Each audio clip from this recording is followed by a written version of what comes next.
going down, tired of myself, tired of this town. Yeah, Freestyle Friday number 17. My name is E-Double, his name is Tom Petty, and here we go.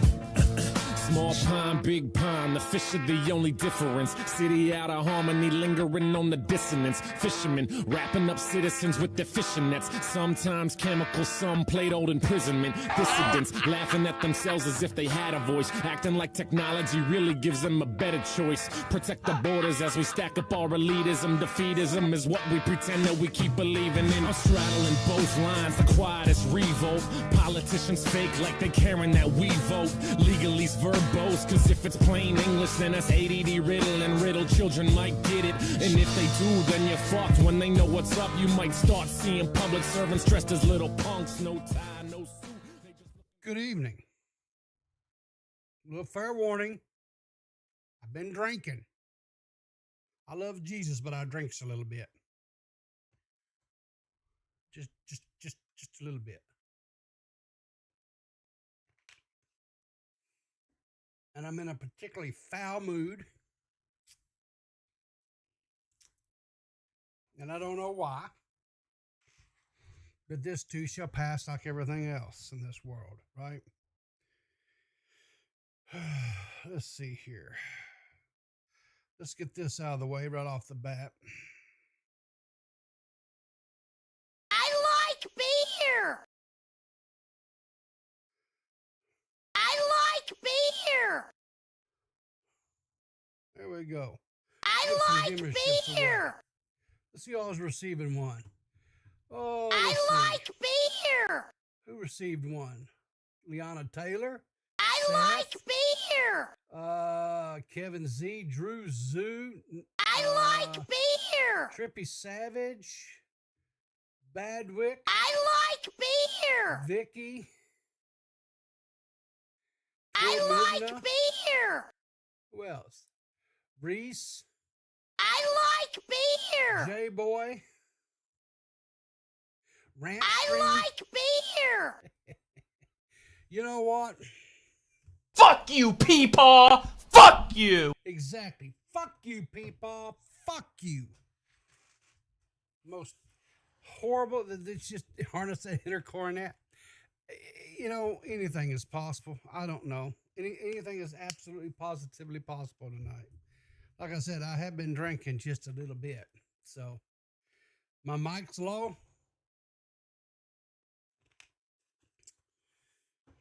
All right, hang on.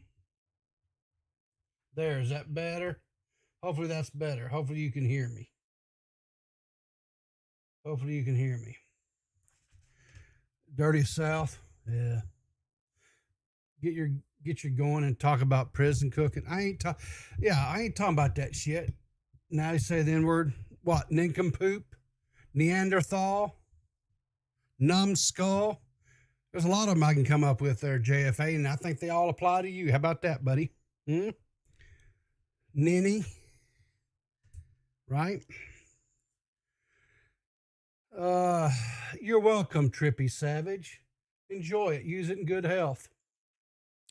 So I've had this one kind of worked up for a while, and I could have done it on one of my morning streams, but this one is kind of a long one, and I want to actually watch the full video, which is something I don't really ever do.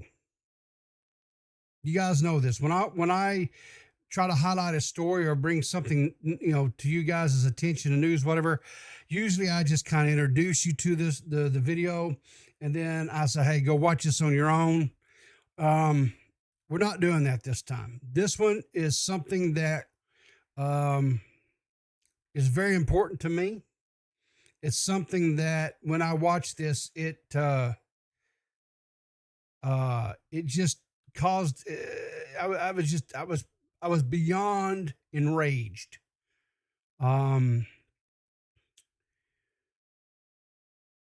Yes, I've watched them. Yeah, I've watched them both, JFA.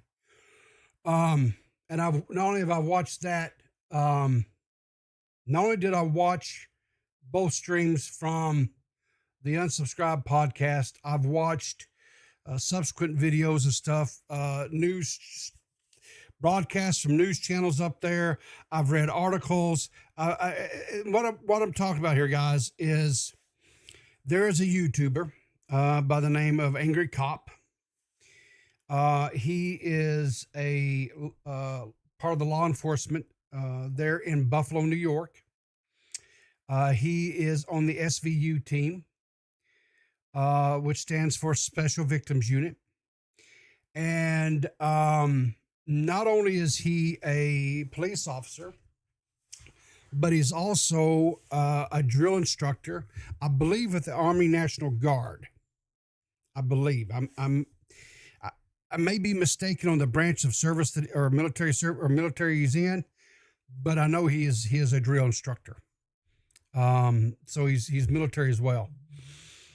We're going to get into this. I don't want to front load it too terribly much, other than you guys that have been around here for a while know that my background is for like 12 years I worked at a K-12 school district.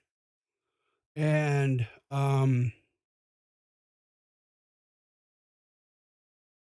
when I see kids mistreated, and when I read stories about kids that were abused and mistreated, and the adults who are supposed to protect them, and they don't, it just flames my ass. It really does. It pisses me off. There were reports that are coming out of this school district there in Buffalo. Let me exit out some of this stuff so I don't get these pop-ups and stuff all the time. There were assaults of sexual assaults that were alleged to have happened. There were incidents of bullying. There were incidences where parents were physically abusing their children, and these children came forward and reported it. And the people at these school districts, these different schools within the Buffalo School District,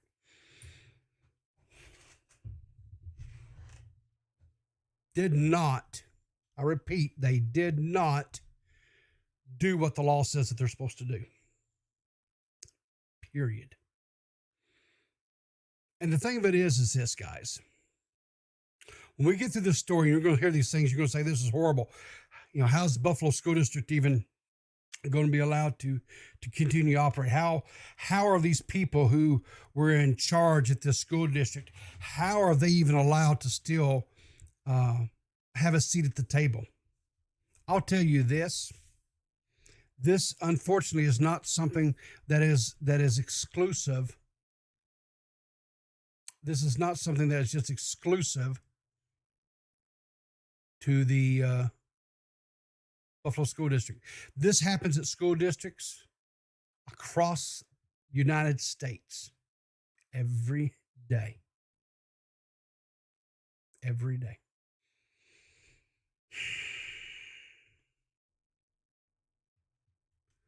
So you can see this is from the Unsubscribed podcast. This says several different people that are on this podcast. Donut operator, fat electrician is one of them. The angry cop is going to be on here, just to name a few. As you can see, this came out 13 days ago. It has 1.6 million views already. And anyway, let's just get into this. And if you can't tell by the thumbnail, this episode, it's not even an episode. It is something rich You know him as Angry Cups, brought to light. And it is something that even now I'm at a loss of words to how to even explain it. I will say viewer discretion is advised, and it does have to deal with kids. I truly believe everyone should see this message. And I know this community. We know this community, and we know you guys will help make this right and make a difference. I don't know if you guys can tell or not, but this man's he's struggling with some of his words. You can tell he's emotional right off the bat. And when I heard him talking, I was like, okay. I knew from the get-go, you know, when he talks about how, you know, if you beware, right, that this is going to be having some tough subjects and topics, and it was involving kids.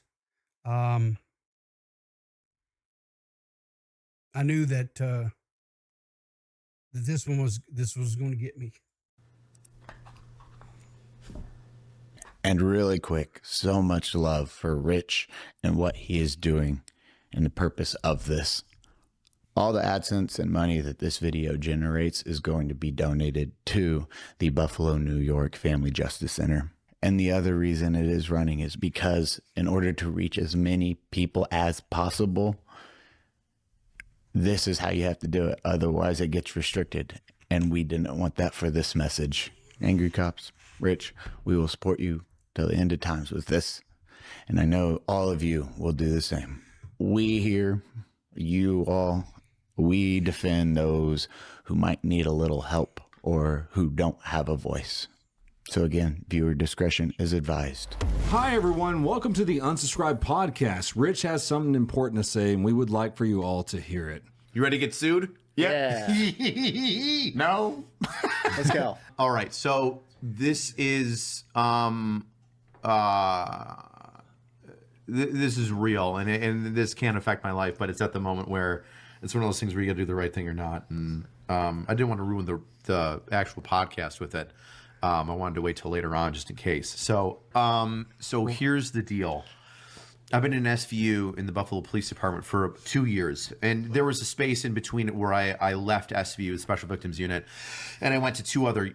I got promoted to lieutenant, and then went to the FBI and assisted with that, and I'm back in SVU. But during those 2 years, even before then, there has been an issue where the Buffalo school system, specifically their legal representatives in the city, like the city attorneys that specifically work for Buffalo Public Schools, right? So I'm not sure if that's the city of Buffalo buying these attorneys and having them protect them, or if it's like the schools, like lawyers for the schools as their own thing. But either way, long story short, the Buffalo school system has been intentionally not reporting the assaults of student between student, and then has also used the Buffalo Police Department's school resource officers to write reports, and then had their influence over those officers to then close the reports. And that's a story I'll get into. All right, so soft pitch. So in case you guys, let me break it down what you said there. They were failing to report sexual assaults where one student was sexually assaulting another student. They were using Buffalo police officers, and was essentially making them close out reports to get them off the books so that it didn't look as bad as it was. Okay? You hear what I'm saying? And guys, this is just the tip of the freaking iceberg. Why are they doing that? I don't know. My best estimate is that they're afraid or don't want the numbers to show that there are these police investigations occurring at their schools or assaults occurring at their schools because it could affect funding or something somehow, which, by the way, is fucking stupid. If a crime happens at a school, it doesn't mean that funding is then stopped or prevented from going to that school. Oftentimes, if there's a problem, people will pour money into that problem to fix it. And I'm going to give you an example. This is a real example. There is a school that's attached to the Buffalo Science Museum. Listen to this story, guys. This one blew my freaking mind. That school that's attached to the Buffalo Science Museum has doors that can go from the Science Museum into the school. Those doors are not locked. Individuals can get into them, right? Stranger danger, right? And that happened. So a stranger went into the school. It's a grade school. It's a very low school. And this person grabbed a male and a female child. It's a very low school. Low grade school. So like first through fifth. Yeah. So kids under the age of 10. Oh, fuck. So it goes into the school and grabs a young female child and a male child and tries to leave. And I'm gonna parcel this story up in kind of the way that the information came in. At first, the information that came in was that there was one female child that was, an attempted abduction. There was no report about the second child. Kind of a big deal. The second child, the boy, had pissed himself. And when his parents came, sorry, I'm getting fucked up.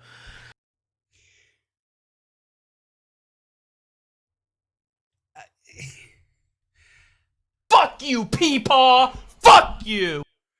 Liana Taylor, thank you for the donation. I appreciate that. Thank you. So,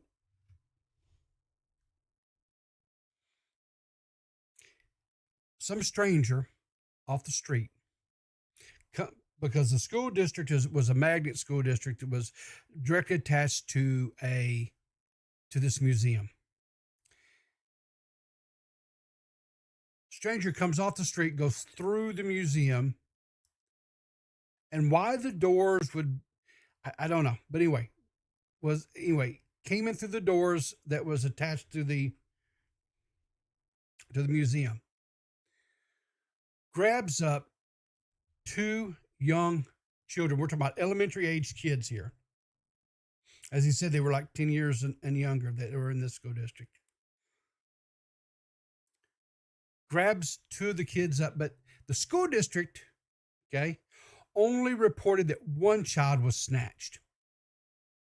The little boy that was snatched had such a physical response to trying to be abducted that he urinated on himself.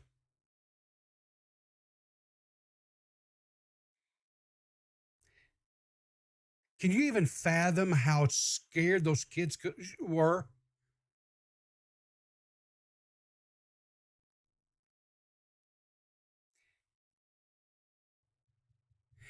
And there's more to this story that we'll get into, but I want you guys to remember this story. I want you to lock it away, because when we get into this, and not only how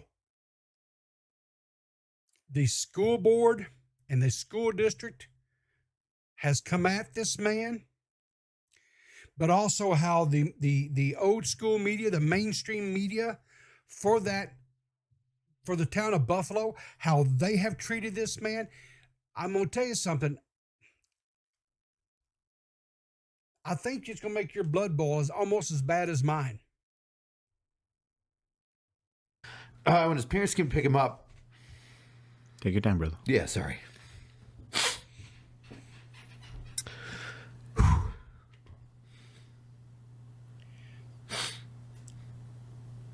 Give me a second. You good? You're all right, man. When his parents came to pick him up, the school did not disclose to the parent that the kid was a part of an attempted abduction. So when parents asked him, why did my kid piss his pants at school, the teachers and the people in charge did not tell them that there was an attempted abduction. If I was that child's parent, and subsequently, because they subsequently, you're going to hear what happened. I would be, I would be wanting heads on pikes. Straight up. I would want people losing their jobs inside of that school district. The school then deleted the video. You hear that? Let's back that up a second. Come on. Of the Listen to what he says. The school then deleted the video. They deleted the freaking video, guys. The school district, which means they destroyed evidence. They destroyed evidence trying to protect their asses. And listen, I understand there are great teachers out there. There are great administrators all across the United States. There are teachers who go above and beyond, and they have a passion to educate and to love kids and try to inspire them to become everything. And it was my honor and pleasure. I worked with a bunch of people like that in the 12 years that I worked in K-12.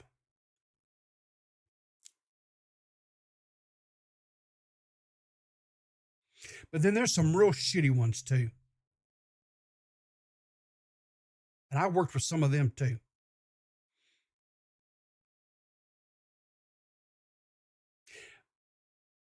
But the thought that a school district destroyed evidence of a crime, guys, it is beyond my ability to grasp just how horrific that is. Of the attempted abduction. The fuck? In the district attorney's office, excuse me. And the district attorney's office only got it because somebody within the school had the wherewithal to record it and then give it to them. The district attorney's office has sent subpoenas, so like court order documents from judges that are signed, to the school's legal representatives. And those representatives have intentionally not responded to them. Now, here's the... You hear that? The prosecuting attorneys for the town of Buffalo sent subpoenas, which are a court order, which means that a judge has signed off and says, hey, you must provide this information. You must show up. You must atone. You must answer these questions. And they're just ignoring it. They're blowing it off. They're not responding in any form, shape, or fashion. And what we're going to learn, guys, and we'll hear it a little bit later on in this video, it wasn't just this case. It wasn't just this one incident. There's numerous ones where they're not answering. The weird thing, which is like, this is the biggest issue right here, is that specific one is the one that sent me over the edge. Obviously, I'm emotional from it. So the biggest issue with this entire story, well, one of the issues with this entire story is that when subpoenaed, these legal representatives for the Buffalo School Department are ignoring the subpoenas and not just not responding to them, but being obstructionists and actually giving information to school administrators and school personnel to not talk to the police or assist the police in any way. In fact, to obstruct us. Like, intentionally, do not do these things. Here's how you prevent the police from doing their job. So, and here's where, like, this crux is coming in, why it's kind of a whistleblower thing, is there are people that are trying to get this information from the schools, and the main obstructionist are these lawyers who, once again, I said, are ignoring subpoenas and court orders. And the only way that you can overcome that is if somebody from the court system, judge, attorney general's office in New York State, the attorney general of the United States, comes down and says, why are you not responding to these court orders? You're ordered to respond to them and you're not. And in this specific case, you know, like destruction of evidence, you know, which is huge. And then not telling one of the, you know, the kid's parents. No, if somebody comes forward, you said somebody had the wherewithal to record the surveillance video or whatever it was. Yeah. If somebody comes forward with that, that's still usable as evidence. So they have to, person, that's a weird thing about New York State. And I'm not a lawyer, and my knowledge is limited in that, but from my understanding, you need to have somebody confirm the authenticity of the recording. So let's say that it's a CCTV of like a corner store. The manager or a worker would have to show up to court and say, that is the video that from my store. When it comes from, and I don't know if this is how it was done, but let's say like a cell phone recorded the CCTV footage, and then they were like, hey, they deleted the real CCTV footage, and then gave it to the assistant district attorney. You would need somebody to authenticate that, which would, and this is where the legal process is weird to me. I'm not sure if that means that the individual that sent the CCTV recording from their phone would have to state, I'm so and so, I recorded that with my phone. I was in the office of such and such school, and this is recording of our CCTV footage. Or if that means that any representative from the school can say, no, what that person recorded is our CCTV footage. Gotcha. So whoever recorded versus anyone can say yes and verify that. So I'm not sure. Like that's something for like the lawyers to do. I'm not sure how that process goes, but yeah, school district did that. So okay, again, like the guy said, he's not for sure. He's not for sure exactly, because what he's basically is you got to do is chain of custody, right, to verify authenticity of the video. I can tell you there were a few times where we would have situations arise at the school where I worked, and we had cameras, and I would have to go in and back up the video, and there was one time we actually wound up did have to go to court. I was instructed to be there so that I could operate the software to be able to show the video. And I understand a little bit of what the guy's saying. And I think it probably would, logically to me, I would say probably whoever it was that recorded the footage before it was deleted would have to come forward and say, yes, I recorded that video on my phone. Now, here's the crux of that. Whoever that person is just put their job in jeopardy too. Because as this guy says, the school district, he's saying that the lawyers for the school district is instructing, the personnel there how to basically not have any conversations with the law enforcement. They're not answering questions. They're not responding to the subpoenas. They're not providing the information as requested by the subpoenas. So if they're going to that extent to try to cover this stuff up, anybody that's whistleblowing this, anybody that's putting this information and stuff out, their job is definitely in the crosshairs. And just like the guy that's bringing this forward, Angry Cops, he's about him doing this, him coming and being a whistleblower like this onto a podcast like this and bringing this information is jeopardizing his own job. And the smear tactics and stuff that have come across this guy, but is unimaginable what they're saying and doing to this guy. Dude, I'm telling you, it's a lot of the schools. When I say that's the worst example that I have, which is obviously a horrible example, I can't tell you the amount of shit that I have to go through in order to go to a school, talk to a principal and say, what did the kid tell you? And they'll go, I can't talk to you. I've got to talk to my lawyers. You're like, it's in your job to protect the kids? I can't tell you how many. I'll tell you another one. I had a girl that was, man, I don't get fucked up.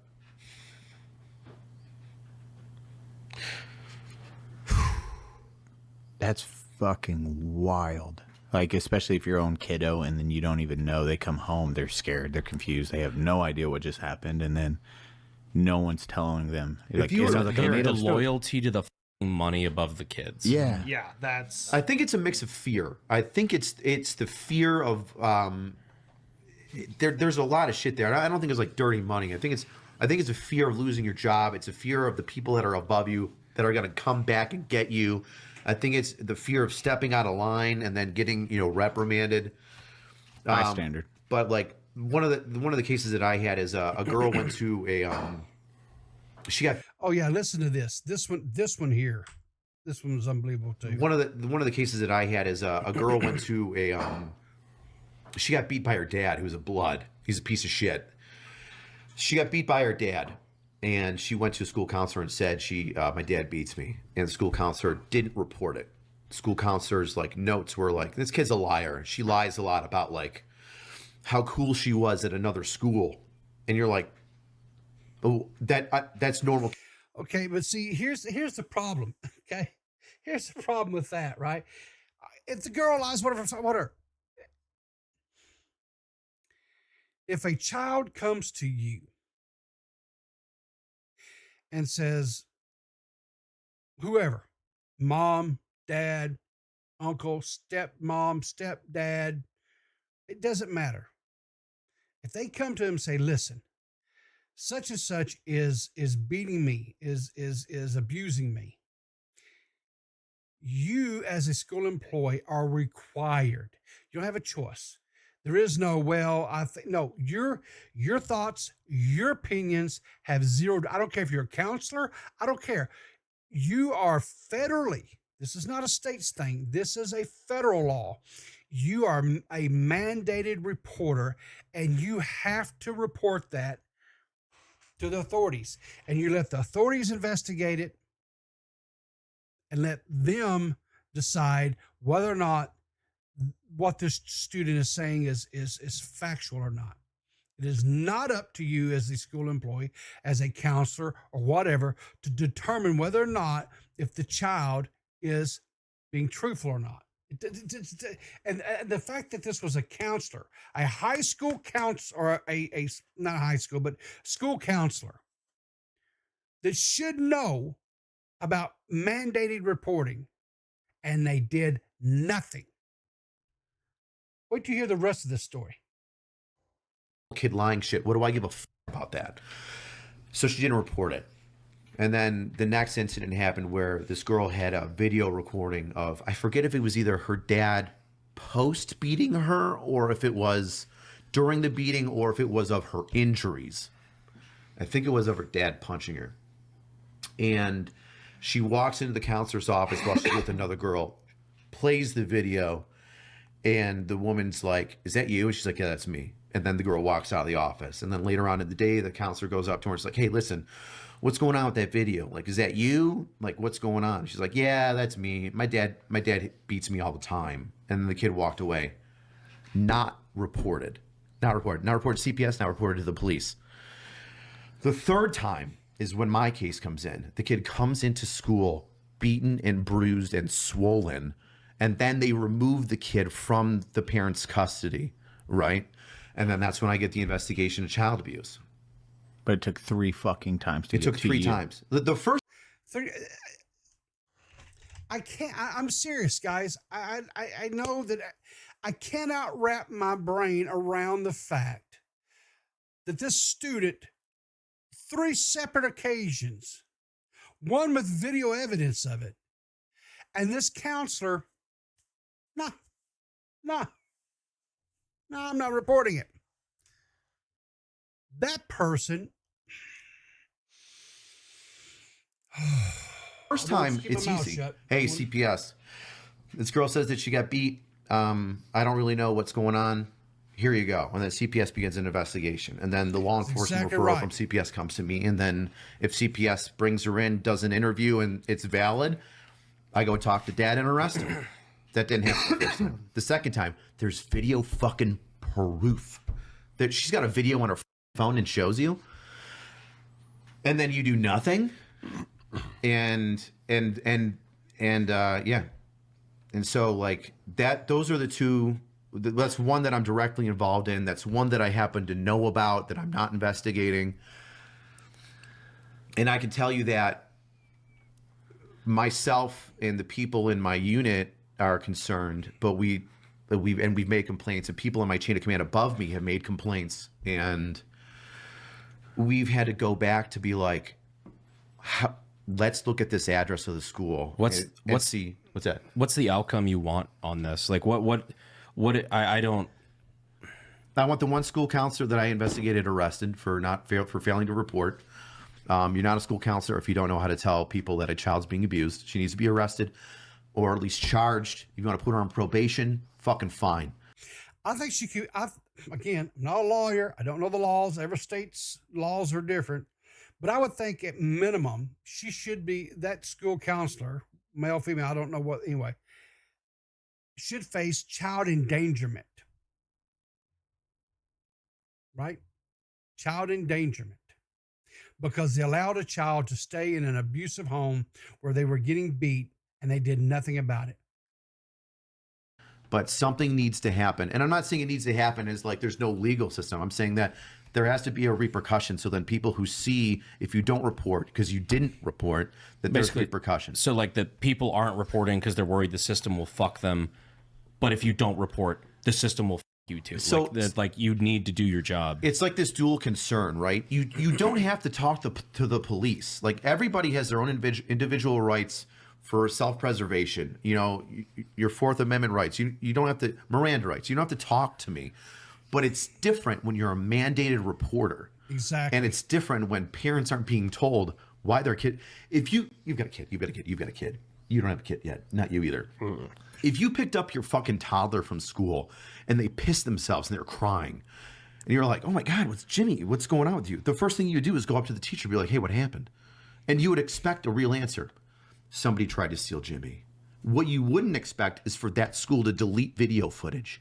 What you wouldn't expect is for that school to be like, oh, you know what? And I'm going to tell you something else. I don't know who made the call to delete that footage of the alleged, or I'll say alleged kidnapping at this point.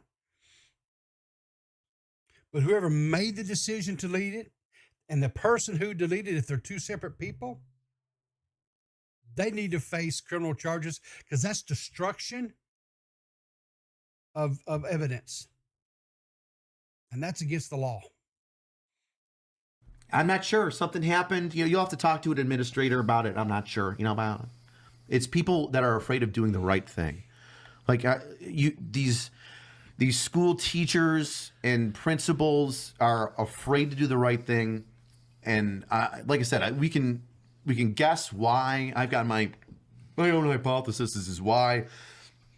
But either way, they're failing to do the right thing for one reason or another. And some of them are bad. And I'll give you another example. This case might have been a fluke. It could have been like, you know, kids experimenting and then one of them got scared. It could have been absolutely nothing. It still could be absolutely nothing. I've left 6 messages on a principal's voicemail saying, hey, I just need you to talk to me. I need the phone numbers of the parents. I only have the phone numbers of the kids. I don't want to call the kids. Please give me the... Jeff, I don't believe said person was told to delete it. I think they overreacted and the board had to go along with what happened. Still, I think they both need to be lined up against. Okay, so again,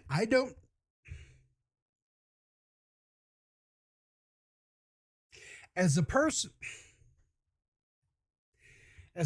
who was responsible for maintaining the CCTV when I worked at a school district, and I was responsible for backing up all incidents. I don't buy that. I don't know. I don't because they knew what they were doing. They were intentionally purging that recording to try to protect themselves. I'm sorry. I just can't see it any other way. I don't think it was an accident.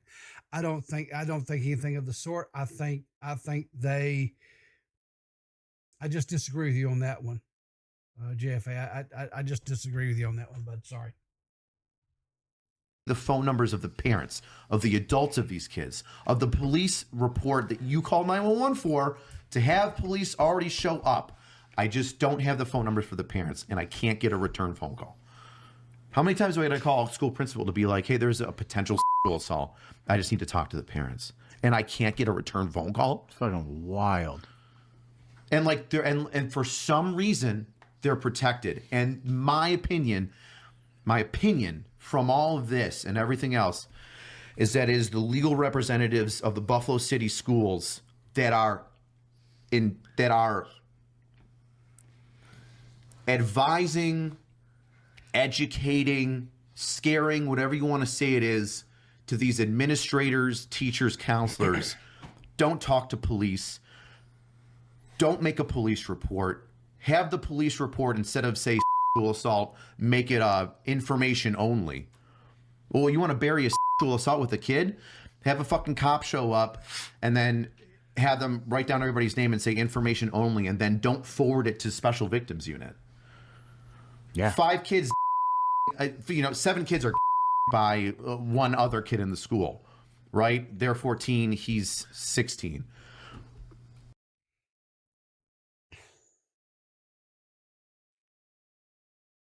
Let's back that up and listen to that again. Yeah. 5 kids, 7 kids are by one other kid in the school, right? They're 14, he's 16. It doesn't fucking matter if it's not a crime or if it was consensual. If somebody says I was and I felt bad about it, it's my job to investigate it. Why are you stopping that?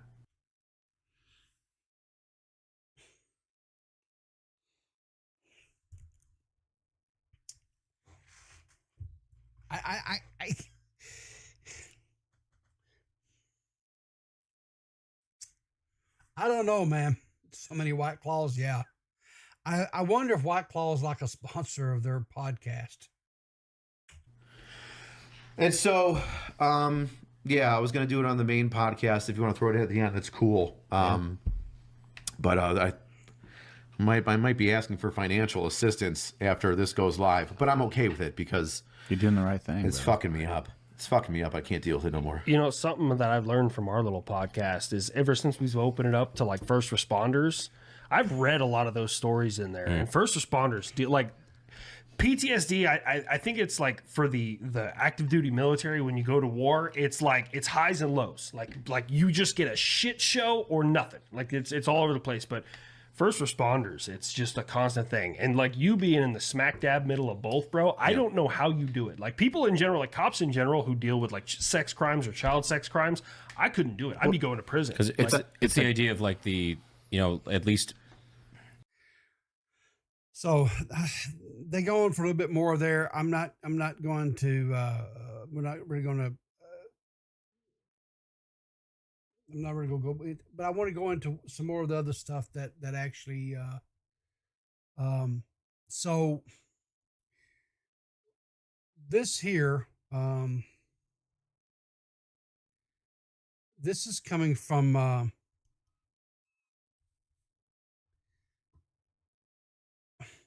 this is coming from Channel 7, ABC, Good Morning Buffalo.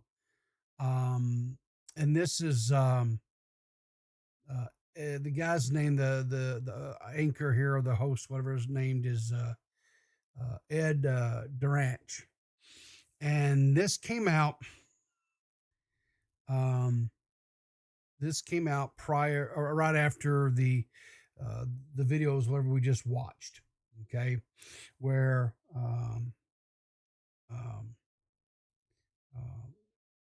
or Detective High.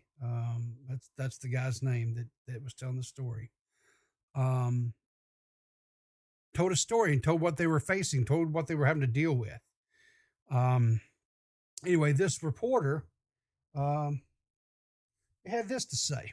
Happy Monday. Let's start the new week off fresh with what is a very hot topic right now. Some fresh new allegations. Oh my gosh. I mean, seeing this come in over the weekend and reading about it and just the headline, it's all like, what's going on? Right. So I want to hear your voice on these accusations about the Buffalo Public School District hiding sexual abuse and sexual assault among students. This is what one police officer, Buffalo police officer and detective, is saying is going on. So let's merge in with our TV viewer standby.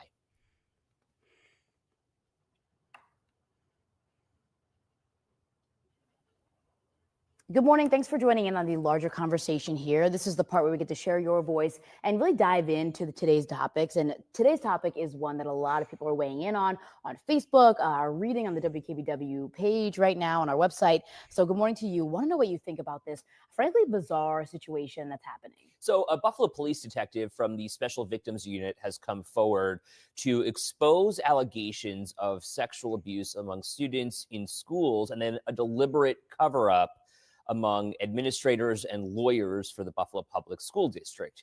So this all kind of stems from one incident in particular at the school that's connected to the Buffalo Science Museum. It's obvious these guys didn't listen to the podcast, right? Because he named several different incidences. The one that he primarily went over was, yes, the abduction or the attempted abduction of the two students, right, from the magnet school. But so Detective High came out over the weekend on this podcast and made all of these allegations about what's happening inside the school that the school says is inherently false and untrue. So while they say that there's nothing to worry about, Detective High says that there is most certainly something to be concerned about. So we're going to dig in here. We want to share your voice because there's obviously a lot to get to and a lot to unpack. But first, a look at some of today's top stories. Police in the town of Tonawanda working to find who's behind a series of mail thefts outside the city. We're told this is... I mean, that just raises so many red flags for parents. We're accused in sexual assault. And what? Right. What's going on here? So you're talking about the second largest school district in the entire state of New York and claims that they are hiding sexual abuse and sexual assault among students. I mean, that just raises so many red flags for parents, for community members. These are our kids, our students. So how could this possibly be going on, one, and then be going unreported? So you see this podcast. This is Detective Richard High, and he made these claims on a podcast. And he says, look, I know these are serious claims. I know that I could get in trouble for saying this, but I've got to be the voice here, the one who speaks out. So I'll be honest with you. I started watching this podcast and my first thought was, this is ridiculous. What is this? This is crazy. I'm listening to all these guys burp and just be absolutely foul. You're looking at like the white burp, be absolutely foul. Okay. Claws on the table. And is so alcohol involved here? My Where first are they? thought is, okay, this can't actually be real. But then when you actually listen to the allegations, you unpack what he's saying and understand that this guy is, to an extent, a public figure in that A, he's paid for with taxpayer dollars, and B, he's also put out there on his social media pages his personality and for all to see and support. You understand that, okay, maybe he has a little bit of credence here. But it's a lot of credence. I mean, he's in the Special Victims Unit. You know, he's not just some random guy. He is a Buffalo police officer. Exactly. And he's going out on a limb, not only on this podcast, but he spoke with 7 News senior reporter Maki Becker. He came here and talked to us. His job, I would argue, is what he is most at risk of right here. Right? At risk of losing. Coming out here and saying something against the Buffalo Public School District that he believes is 100% true, And that they're they all say is denying false. this. Yeah. Right. Okay, so as you can see, the reporter there, they kind of discredit it, say, well, you know, they're burping, they've got all the alcohol on the table, so therefore, you know, it can't be real. It can't be real, guys, because the medium by which they tried to bring this forward, right? Yeah, what is this? Okay. So here, let's see here. So here's this is from the actual WKBW Channel 7 Buffalo News, right? It says new details of Buffalo detectives' accusation cover-ups abuse at Buffalo Public Schools. Says here, says Buffalo Police Detective Buffalo Police SVU Detective Richard High recently appeared on a popular YouTube podcast, accused Buffalo Public Schools officials of failing to protect children from abuse, even obstructing investigations by police. We'll take a closer look at the two cases he highlighted in the Unsubscribed podcast. Back in February, Buffalo police arrested a 30-year-old Shane Cronin of Lombard, Illinois, after he allegedly entered the Dr. Charles R. Drew Science Magnet School and approached a student. An assistant principal tried to intervene, and Cronin allegedly punched and shoved the assistant principal. Police said they found Cronin hiding inside the Buffalo Museum of Science, which is adjacent to the school. Hyde told Channel 7 News that there's much more to the story. He said that Cronin tried to abduct two children at the elementary school, a girl and a boy, but the school never told the boy's family about the abduction attempt against him. He also said that there is evidence that the school erased a surveillance video of the incident, but that someone at the school took cell phone video of that incident and gave it to investigators. So what started out as an investigation where there was no video evidence and only one victim per the school ended up being that there was video evidence. Hyde told Channel 7 News in an interview Saturday night it was deleted by the school, given to the district's attorney's office by somebody that worked for the school. And then in that moment, and only in that moment, when the district attorney was looking at the video, determined there was a second child victim, and then the assistant district attorney had to notify that family of the child that, hey, your son was nearly abducted this day. I also talked about another case where he personally investigated. In October, he said a girl at a Buffalo school went to her high school, went to her counselor to say her father had been beating her. The counselor did not call the authorities, even though she is a mandated reporter. It's only on the third time when the child comes back to school, with bruises, literally in the morning, where the child is immediately in an emergency situation. You can remove a child from a parent's custody.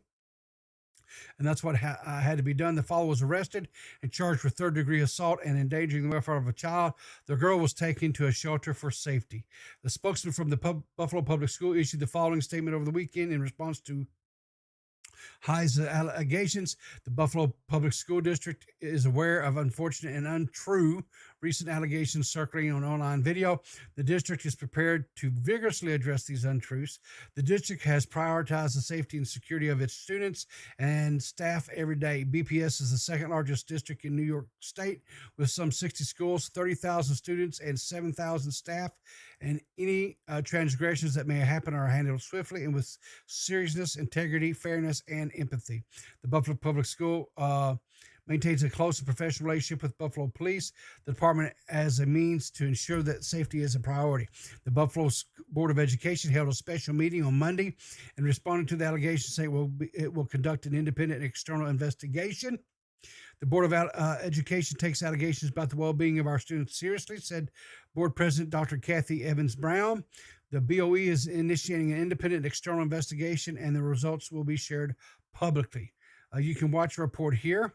So we'll watch a little bit of this here. The Buffalo Board of Education is responding to a police detective's allegations against the district. They will conduct an independent investigation. After spending about 2.5 hours in executive session, Buffalo School Board members emerged Monday night from behind closed doors, saying they take allegations made by Buffalo Police Detective Richard High very seriously. High accuses the district of covering up cases of child abuse and sexual assaults. The Board of Education takes allegations about the well-being of our students seriously. The BOE is initiating an independent external investigation, and the results will be shared publicly. As the superintendent of the Buffalo Public Schools, I need to say that I wholeheartedly support everything that our board president and our board members have shared this evening. The board is not allowed to comment on any ongoing investigations.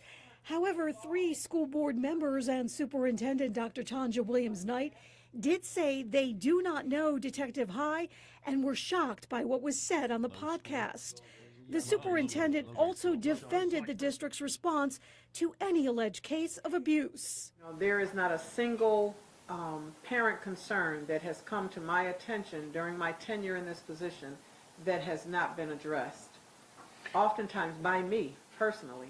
That if they do have concerns, real concerns, that they reach out to the superintendent, that they reach out to board members so that we are informed of those concerns. Now, I did ask board members and the superintendent if they've been inundated by calls from parents.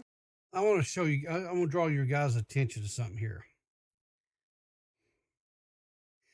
So when this video starts playing again here in a second, I want you to focus on the superintendent, okay? And the superintendent, I'll show you. After spending Okay. about 2.5 hours. So the superintendent is the lady here that's kind of I don't know what you call it, smoothing out her hair or whatever. She's wearing the little pink outfit here. I want you to watch her facial expression, and it tells you so much. Just watch her body language and watch her facial expression, guys. Was in executive session, Buffalo school board members emerged Monday night from behind closed doors, saying they take allegations made by Buffalo Police Detective Richard High very seriously. High accuses the district of covering up cases of child abuse and sexual assault. About the well-being of our students. The Board of Education right here. Watch takes your face. allegations about the well-being of our students seriously. You see that? The BOE is initiating an She is pissed. Guys, she is so pissed. I have dealt with administrators like this. Because she's like, there's no doubt in my mind, in her mind, she's going, how dare these people make these kinds of, how dare they make this against me? Right? She's taking this as a personal attack against herself. Now, is she to be blamed? Well, I'm not going to say she's directly to be blamed, right? But depending on what comes out and depending on how she handles it, like if there are people at these school districts, if there's in the case like of the counselor, right? If in fact there was 3 different separate occasions and only on the third occasion did she finally report to CPS? If they don't handle up on that, the fact that she did not report it,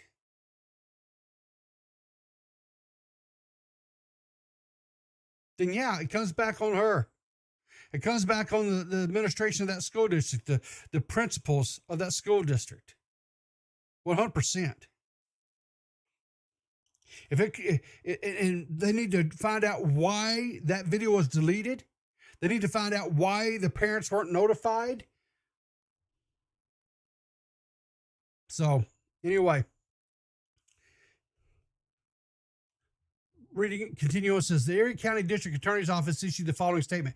The Erie County District Attorney's Office is committed to the thorough investigation, prosecution of any crime against a child. We continue to handle any allegations of sexual assault, child abuse, and tampering with evidence with the utmost seriousness. The District Attorney is aware of the statements made by a member of the Buffalo Police Department regarding the Buffalo Public School Districts in a recent podcast. While we understand these statements have raised concerns about the safety and well-being of children in our community, our office cannot comment on this at this time as not to compromise any potential investigation that may relate to these public comments. Additionally, some statements made during the podcast involve an ongoing criminal case, and our office does not comment on any matter currently pending prosecution. A spokesman for the Buffalo Police Department issued the following statement. The Buffalo Police Department is aware of the concerns raised by one of our members regarding the handling of incidents involving the student safety. We are committed to conducting a thorough investigation to ensure transparency and accountability. While we are unable to comment on specific details due to pending investigations, protecting the safety and well-being of our community's youth remains a top priority. We will work diligently with all stakeholders to uphold trust placed in us. All right. So, what does that mean? Well, one of the members of that podcast, the Fat Electrician, okay, tweeted this out. Detective High, Angry Cops was right at Buffalo schools. Huge shout out to Tujo Ben Tujimoto, as a reporter covering Buffalo schools and sometimes other things for the Buffalo News. For being one of the very, very few good reporters covering this. And Buffalo says, new charges filed in Buffalo schools incident highlighted in podcast. According to court documents, the Illinois native faces new felony charges, second-degree attempted kidnapping, attempted luring of a child to commit a felony against that child, burglary, and attempted assault on school grounds. He's still charged with misdemeanor child endangerment. So, there you go. So, what Angry Cop, what Detective High said has been unequivocally proven to be factual. Right? Now, here's the question. Okay? Was the way that they went about this the right way to do it? I don't know. I will say this. I understand this man's frustration. As a detective for the SVU there for the Buffalo Police Department, and he's trying to investigate these crimes that have been brought to his attention. And he's having roadblocks put up at every turn.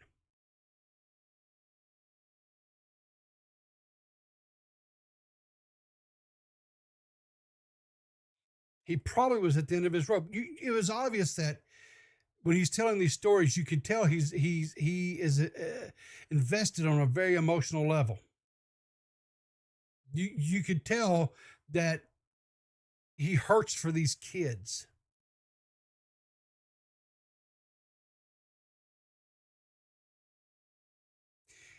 You know, the man put his career, and the thing of it is they started coming after him. They started attacking him, and it wasn't just the news media, right? They started dragging up stuff about how his YouTube channel. He'd been investigated for what they call excessive force a couple of times, and in both instances, he was found not to be guilty of excessive force. But it didn't matter; they still drug it up, saying, "Oh, he's been accused of excessive force," trying to paint him as one of these cops out here that are hotheads that just go around abusing people that they arrest. They've done everything they can to smear this man, to discredit what he's saying. So the Unsubscribed podcast did a follow-up, right? They did a follow-up. This one is an hour long. We're not watching all of it. We're not. We're going to watch just a little bit of the beginning of this, okay? You guys 100% can go and watch it at your leisure. I would encourage you, if this story has any way piqued your interest, right? And you want to know more about it, go check out the Unsub podcast. Go check out Angry Cops. But anyway, let's just straight into this one, Mr. Cody. If you want to kick it off, Mr. Cody, of why this real quick update video for everyone. To the people watching right now, by the way, this is a rare thing. We're actually doing it streaming to each other instead of in person, and there's reasons behind that. We can't just fly Rich down because the new stuff that has came out. But Cody, if you want to introduce and get this going. Hi everyone, welcome to the Unsubscribed Podcast. I'm joined today by Angry Cops, the Fat Electrician, Eli Double Tap, Brandon Herrera, and myself, Donut Operator. We are here today because our friend Angry Cops has some updates about the whole Buffalo school system situation. What you got, Rich? The local media hates me. Oh. Yeah, we see that. It seems that trying to disparage me is far more important than looking out for the children of Buffalo. So how dare I even go on? Guys, bear with. I'm going to go ahead and crank this up a little bit and move a little bit faster speed so we can kind of get through this. On your podcast. And how dare we drink? How dare we drink on that podcast too? Hashtag absolutely foul. Listen, I heard you burp, which means you're not allowed to protect children. That makes sense. So ridiculous. So fucking ridiculous. I love how their tone has changed as it becomes apparent that you were A, correct, and B, they get pushback from everybody involved of like, oh, I don't care that he had empty cans near him and he burped at one point while he's trying to expose corruption and endangering kids. It is the so much for a rocky past. It's wild. That's the way to downplay it. That's my favorite part of the entire thing. They're like, this detective has a rocky past, and he's accusing the Buffalo public school system. So you guys want to hear about the rocky past of the Buffalo public school systems? Because I have it. I've covered every fucking scandal they've had since. So this guy here, this is the fat electrician, I think is what his name is. Guys, he went out and started researching. And this notebook here that he has, that you see on your screens here, right? Is nothing but stuff that he's dug up on some of the scandals and some of the stuff that this school district has been involved in. Listen to some of this crap. Since 1970. You guys want to get into those real quick? I can give you just the brief overviews. Well, I know what today we're going to talk about. Yeah, today we're talking about the Buffalo school system. Yeah, before we get into that, that is the one thing. The main thing is, Rich, you have something we will tie in wherever it falls. We'll go through this linearly of how everything is unfolding. Rich got hit with a big thing, right? Yeah, I now have evidence that I can share, like that I don't have to sit on and wait. I have evidence that I can share that has to do with one of my investigations that's closed that I got just the other day. That it's gonna make me look like I know what I'm talking about. Wild. You were right. Huh? You weren't making shit up. Huh? Oh, hold on. Time out. I'm not like a lawyer or anything, but does the testimony of an active serving SVU detective in regards to the area that he does his fucking job in count as evidence to begin with? I mean, some might call me a subject matter expert, so that could be used in court, yeah. Oh, of like the cases that you've worked on that you just gave your testimony about and they still fucking called shit? It's okay though, because now we have like concrete documented evidence. And really, right? Rich, what is your job? One more time, just so it is very clear of what you do. And it's not a random guy on the internet or the influencer. Yeah, so I am currently a detective in the Buffalo Police Department's Special Victims Unit, which deals with assaults on children, domestic violence, and things of that nature. A professional. When I'm not on YouTube, yeah. Well, hold on. He burps, though. Oh, shit, I forgot. Yeah, we recorded that. Yeah, if I was a parent and I had my kid in the Buffalo public school system, I don't really think I would give a fuck about the empty White Claw can. That's just me personally, though. Yeah, well, you're going to be a horrible parent, Brandon, per Channel 7 News, so. Poor Ed. What about his decorum? Poor Ed is just getting lamb-basted. For people who don't know, Ed, who is actually he's a good journalist. I enjoyed watching his stuff because he holds people. Ed was the guy we watched, guys. Remember when they were sitting there and he was talking about, how it was burping and the whole thing. What it boiled down to really was the fact that Detective High here went on that podcast, and that's where he broke the story. Right? He did subsequently follow up and do an interview with Channel 7, right? But the story was originally broke on the podcast. And old school media, like Channel 7, right, cannot stand that. They cannot stand the thought that YouTube could be a valid source of information that they don't have access to. And what it is they see their future slipping away. That's really all it boils down to. This is nothing new.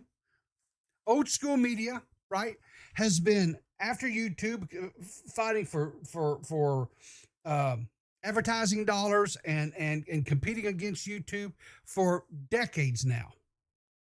Right? This is not an old story. And that's what it really all boiled down. So they tried to make Detective High here and the rest of the crew look like imbeciles, and they wound up with egg all over their face. And rightfully so. To, accountable when he questions them. He doesn't just let him give him some BS answer. Made the mistake of starting his story about finding out about this by saying, oh, the Unsub podcast is gross. It's a bunch of dudes drinking, burping, and being, quote, absolutely foul. And then he goes, but then the detective started talking about things that, were concerning. And I'm like, oh no, you just made the worst introduction to the Unsub community you could have ever made. And now everybody in the Unsub community is not letting him skate and being like, the first thing you cared about and talked about in the story was booze, burps, and being foul. You owe us an apology. And then you guys clipped it and we all shared it.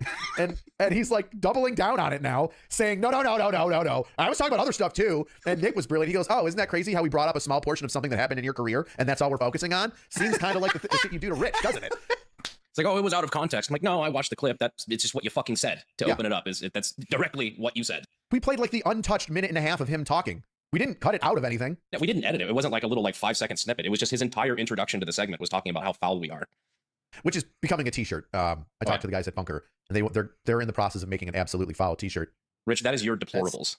The deplorables is really good. Well, Nick, do you want to get started with the, you probably predates. We have a quick update, or what we can do, Rich, do a quick, hey, here's a 3 to 5 minute segment to catch everyone up if they're just tuning into this. Sure. So if everybody's tuning into this for the first time and they're trying to figure out what the hell's going on, because several weeks ago I went on your podcast, the Unsubscribed podcast, which I'm a regular on because we're all boys, and I felt like that was the appropriate opportunity to talk about how the Buffalo Public Schools has been intentionally misreporting or underreporting and obstructing law enforcement investigations into child abuse and assault against children. It got a lot of attention right off the rip, and a lot of people critiqued it and said, hey, we're uncultured and foul, and questioned why I would go on a lame, dumb podcast and even talk about such a serious topic. And obviously my reasoning and my response to that is because I trust you guys. I love you all. You guys would allow me to talk like that. And because we're tight and I asked you if I could just steal the spotlight for a second and talk about something that was weighing on my mind, you let me. And the thing that sent me over the edge, that created and started all of this, wasn't just my several years in the Special Victims Unit and the years prior and hearing about these issues for years and years and years with the Buffalo Public Schools. The straw that broke the camel's back is a recent ongoing investigation where 2 kids were nearly abducted. It was an attempted abduction of 2 kids at an elementary school, and the school had failed to notify one of the kids' parents that the child was a part of an attempted abduction. And then the school deleted the video of the attempted abduction. And then only after somebody within the school had the wherewithal to save a copy of it, I don't know how they did it, but they saved a copy of it somehow. They then gave it to the district attorney's office. And only then, when the district attorney got that recording, did they see that there was a second victim. And I was like, okay, cool. If this is what's going on, then I'm done. And somebody has to know, and a change needs to be made now because this is egregious. And since then, the news has decided, for the first couple of days, decided to focus on me instead of the children. And when I say focus on me, they would try to bring up, or they would bring up, my past with internal affairs investigations and investigations with the AG's office. They say he's had numerous investigations, which is fine. I can be investigated a million times for every single complaint that anybody's put on me, and I should be to make sure I'm not a bad cop. What they don't talk about is that at the end of all these investigations, the only thing that they showed, including the AG's office, was that I was too rude when I called a robbery suspect for an armed robbery fat boy, and that I got in an on-duty accident in a vehicle. Those are the only 2 things I was found, He called a suspect in a robbery a fat boy. God. That's a complaint? Jesus Christ. Oh, what a soft fucker. You break into someone's home and shit or whatever, and then you get ass hurt. You get a little ass hurt, little red ass because someone calls you a fat boy. Jesus fuck. That I did incorrectly. So that brings us to our autism army, who decided to flood the gates with, thank God, the positive comments about me and the local media trying to take away the spotlight from the incidents that I'm talking about in the Buffalo Public Schools, trying to cover up sexual assaults and other things in their schools, and trying to make me the center of it. So everybody called them out and literally changed headlines, which I think, Nick, you posted on, where somebody, I think it was a Channel 7 news article, was it started off with the first paragraph was me having a rocky past, being controversial, and internal affairs investigations. And then within 2 days, that entire portion of the paragraph was gone. And that was about from every news article too. And all it was Special Victims Unit detective. All of a sudden, all of my shit was gone, thank God. And they started focusing on the real issue, which is the children.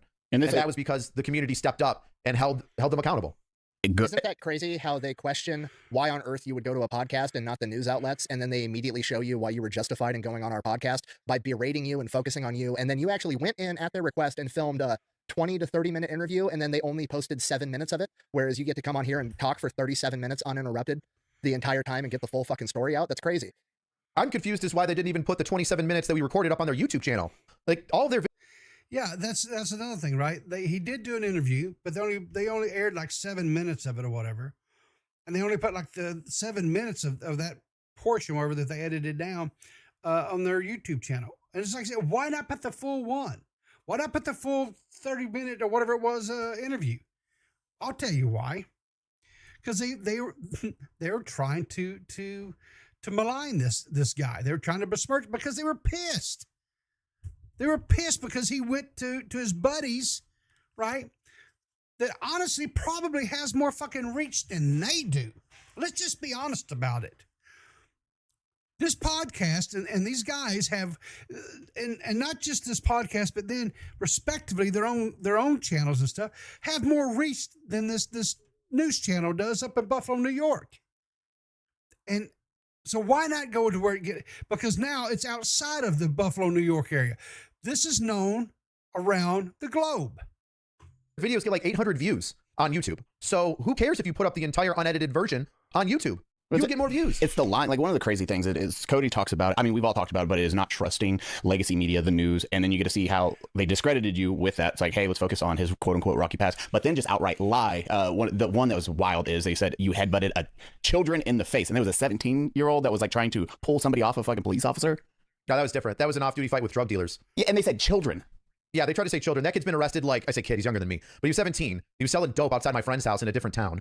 And I confronted him about it, and then he swung at me, and I headbutted him in the mouth. And then we called the police. They showed up. They ended up tasing and arresting one of the dummies that was a part of their little gang. And since then, like, that dude that I got in a fight with has been arrested like numerous times for like breaking into people's cars and dope and just being an overall turd. Yeah, I saw the news recently brought up the thing too about that dipshit that was hitting cars with a skateboard and you held him down until cops got there. They brought it up again. They were like, it held down a black man having a mental crisis, which is hilarious because in the actual video, like you're just holding him down. You're like, he's fine. The guy on the ground's like, yeah, no, I'm good. Yeah, he says I've been waiting for this all day because what the news doesn't put out there is that there were already 7 911 calls about him. That he was flashing his dick to people crossing the street and trying to hit cars and people with his skateboard before I showed up. And then the police went there, and because there was no complainant to be like, yeah, that's the guy, I want him arrested for flashing me and trying to hit me, they were like, hey, you're the guy that's causing an issue, you need to settle down. They had a mental health counselor with them who deemed him to be sane and fine, and they didn't need to put him into, the loony bin for the day to get him checked out, and they left. And then 3 minutes later, I showed up. And then 3 minutes later, he motherfucked me and then tried to hit my truck with his skateboard, and then we scuffled. And then that was it. It's a shame that we have to even have this segment before, period. This shouldn't have to be discussed to show it's like, hey, this is trustworthy. The discrediting, if you're doing that and you're watching this, or that's your first reaction to be like, well, we just got to discredit that police officer. Fuck much for talking that way with us, guys. And ruining the after show. Sorry. Sorry, not sorry. Nicholas, do you want to bring us up to speed on the sins of the Buffalo School District and how the local media has decided to not talk about that at all until Channel 2 came around and decided to? Just for the sake of time, we're not even going to get into the 70s through the 90s because those are a complete shit show where almost everything went unreported. And the only reason we know about the majority of them now are because people are filing civil suits after the fact due to new legislation. I believe it's the Safe Children's Act, which basically said there is no statute of limitations for civil suits in regards to sexual assaults. So there's been a bunch of stuff that has come out from that era, but we're going to skip past that. We'll get right into like 2019. There was a high school technology teacher caught with illicit child material all over his computer. He is now in federal prison. In 2019, again, another English teacher from the area was caught and convicted for growing marijuana, trafficking marijuana, having possession of illegal firearms, and distributing to minors. Oh, that's nice. Wow. 2019, so that was great. 2022, we've got Gregory Johnson, position, principal, accused of ongoing physical and abuse of a student during the school year and field trips. The outcome, there has been no criminal charges filed as of 2025, but there is a civil suit that is filed. A principal was having sexual encounters with a student, and yet they never filed any charges. Yeah. 2022, failure to report abuse of a high school counselor. This is actually the case that Rich talked about, I believe. Failure to report by a high school counselor? Yes. Not in 2022. Mine's 2024. 2022, a student reported being physically abused by her father multiple times, even showing video evidence. Yes, that's... Sorry, the date's wrong on that one. That's all right. We've got the Shane Cronin incident, which is also what we talked about. That is the man that attempted to kidnap 2 children. And then 2024, we have a music teacher in Buffalo Public School that was attempting to meet up with a 13-year-old girl for acts, but it was actually an undercover sting operation. In 2025, a teacher accidentally gave THC-infused gummies to 2 students that landed them in the hospital. And those are just a couple of the current cases that Buffalo School District has going on. And then we can get into the broader topic, and this is actually due to reporters doing their fucking job after they got called out repeatedly. This information was brought to light by one of, in my opinion, 2 good reporters in Buffalo that's actually doing investigative journalism. So this is from Nate Benson, and he filed FOIA requests with the BPD to get information on the stats of how many times the police department is called. Between September of 2021 and current time, Buffalo Police Department has had to respond to 17,772 calls at schools. Gist of those are, we've got 880 times that ambulances were required. I thought I had... Hang on here a second, guys. I thought I had... Let me look here.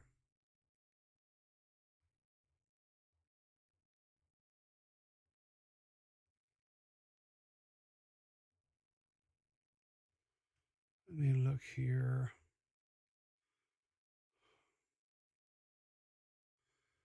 They had the numbers were...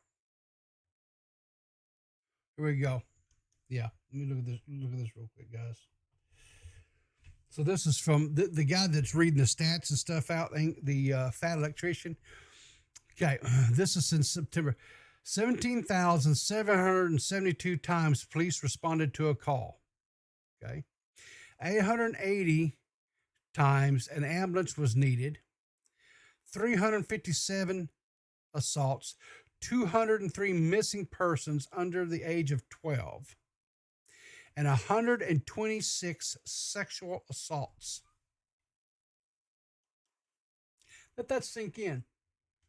126 sexual assaults at the school district in a 4-year period of time.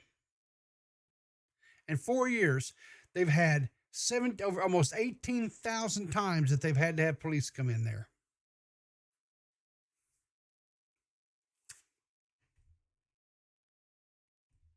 God. We continue on here. We've got a lot of verbal abuse, a lot of threats, larceny, theft, juvenile trouble, lost property. More concerning stats, we've got 881 fights, 176 assaults. We've got 162 incidences of missing persons under the age of 12. We've got 126 assault incidences. And the most concerning of all of this is because when Rich came on the original podcast, he said that the school has some level of influence over school resource officers, SROs, and the school is using that influence to get them to not file things appropriately or bury the cases. Out of those 17,772 police calls, 54% of them are listed under other, miscellaneous, or direct patrol. Direct patrol means it was just the SRO on site that responded. There's no further elaboration as to what 54% of those 7,000 calls were relating to. So assuming that 54% of the 17,000, almost 18,000 calls, 54% of them are unclassified, which means we don't know what they were. I'm telling you guys, this stinks to high heaven. 100% this stinks to high heaven.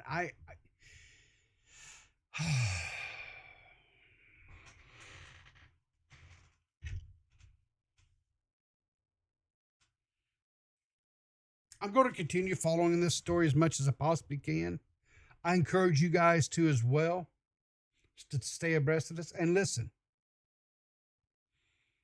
again, like I said, this is not something that is just exclusively that's happening at this one school district. It sounds like there is some corruption. There's not necessarily corruption, but there's a rot. There's some sort of cancer that is existing within that school district, that it's allowing this stuff to go on, that is allowing it to go unreported, that is doing everything it can to hide and to manipulate the data and the statistics. And I really, really, truly hope that the light of truth gets shown on that place, and the truth gets out on what's going on, and any adults that are in any way have been hiding or been obstructing or just not doing their jobs to protect these children, I hope they face whatever charges are applicable. I hope they face every last one of them. Anyway.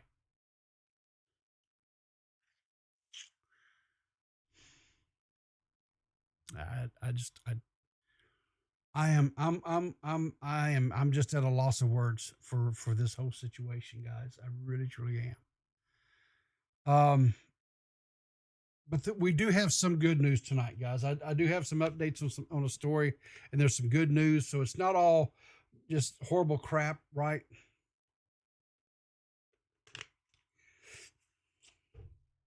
I have some good news. Everybody's favorite IRL streamer, Johnny Somali, is now facing up to 31 years in prison in South Korea after being hit with yet another charge. He's charged with a second count of distributing false videos in the form of deep fakes.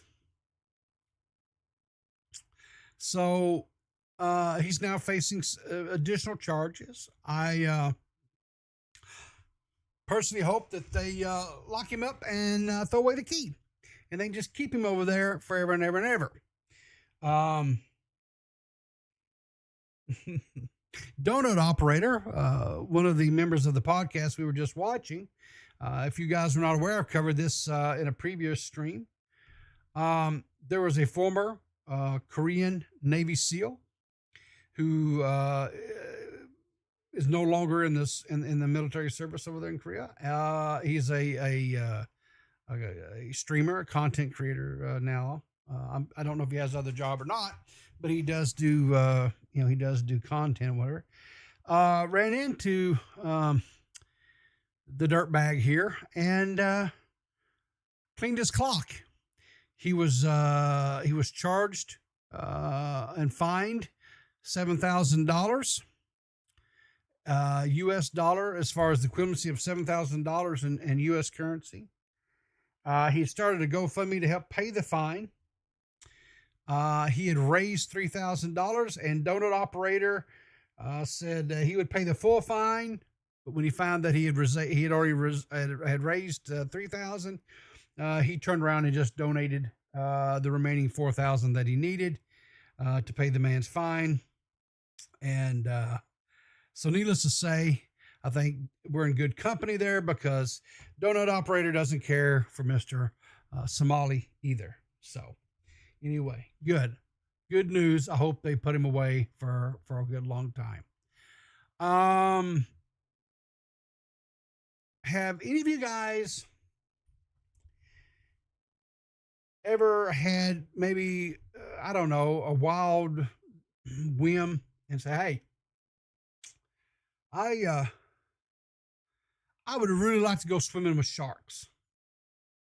Have any of you guys have any of you guys ever wanted to say, hey, I would love to go swimming with sharks? Well, this video, wow, was it not show? Here, let me bring it. Okay. This came up on my feed. I thought this was kind of cool. This is in Mexico. A tourist was swimming in a Casey great white sharks, and this occurred. Now, here's the thing: I don't know about this because I don't know if actually great white sharks are in Mexico, the Mexican waters, or not. I'm not sure about that, but anyway, it's a shark nonetheless. What the hell did my mouse go? All right, here we go. Here we go.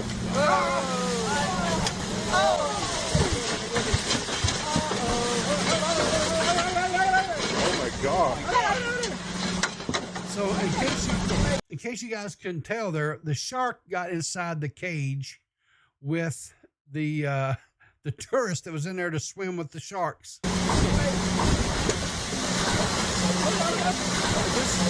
He's in the cage. He's in the cage. Oh my God. Look at this. I started seeing the water, the red water, bloody water, And I was like, oh my God, he got the or the person that was in there. I thought he had gotten the person. Was there anybody in there? Who's in the cage? Nobody's in the cage.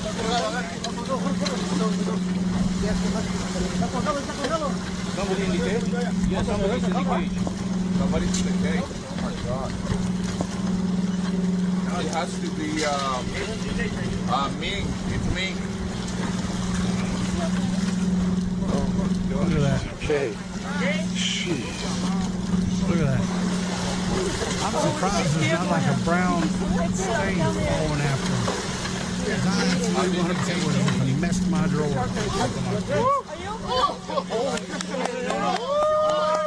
That's insane. That's actually insane. And they're all kind of, oh yeah, sure. Jeez. Crazy. It's absolutely crazy. Jeez. All right, guys, let's check this. This one blew my mind. This one actually blew my mind. Listen to this. This here's some good. You saved $1 a day for a year. Do you know how much money you'd have? Roughly 30,000. That's right, guys. If you save $1 a day, you would have roughly $30,000. $1,000. 1 times 365. Yeah, a 0. Yeah. It's another 0. Yeah. 0. Yeah. And 30. Yeah. She's right. Yeah. You saved She's right. Yeah, guys. Yeah. 30,000, guys. Somebody tells us, I don't know, guys. To me, the math ain't mathing on that one, guys. It ain't mathing. It's not mathing at all. So, everybody's favorite Star Trek captain, William Shatner, recently tweeted out saying the auction begins a week from tomorrow. If you aren't registered, you can sign up for free on the site. And it is what it is. You can see here is it's some classic toys from the TV show TJ Hooker. This was a show back, I think it was on in the 80s, if I remember correctly, starring William Shatner. I think you can see it's got the toy gun. It's got a walkie-talkie, TJ Hooker, the old toy cuffs. And anyway, the badge and everything, right? And so this guy here, Stephen Ratnick, I don't know who he is, but anyway, he says age 3, right? Because the box says age 3 and up. See that? Ages 3 and up, right?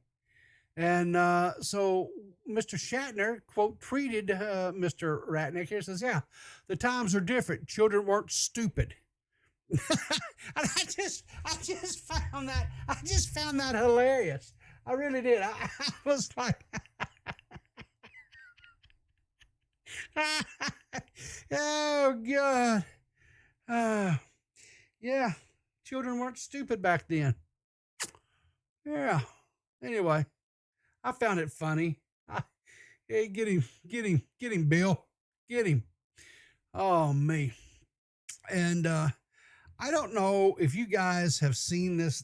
It's just been an onslaught here recently of these little AI videos, these little babies and stuff. I've seen them. They've had. I just seen one today. They did one where it was the cast of The Outsiders, and I've seen where they've done ones with Joe Rogan and Theo Vaughn and what else? There's been several of them, whatever, right?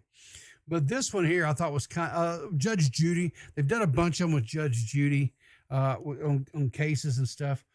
But this one here, this one I found particularly funny. It's not really anybody. I don't think it's like any stars that I necessarily recognize.